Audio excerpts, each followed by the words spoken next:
Magandang hapon po mga ka-STL. Narito na po ang resulta ng STL Bataan para sa araw na to, second draw, January 22, 2025, araw ng Miyerkules. Naway ang mga natayan nyo pong mga numero kanina ay manalo nawa ngayong hapong ito, 4 PM. Kaya kunin nyo na po ang inyong mga tickets. Narito na po ang resulta. Ang mga numerong nanalo sa STL Bataan ngayong hapong ito, January 22, 2025, 4 PM. Second draw result, 16 at 27 in exact order. Sa lahat po ng tumaya kanina sa STL Bataan para second draw ng 16 at 27, congrats po sa inyo. Panalo po kayo. Again, 16 at 27.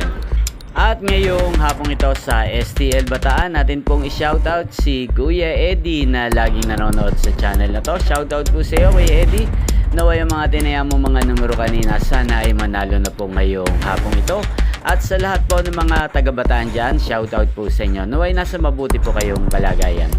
Inyo pong napanood ang resulta ng STL Bataan sa channel na to, Roderick Hernandez TV. Maraming salamat po sa patuloy nyo pong panonood at pagsuporta sa aking channel. Huwag pong kalimutang mag-subscribe. Magkita-kita pong muli tayo mamayang 8 PM. Again, thank you for watching.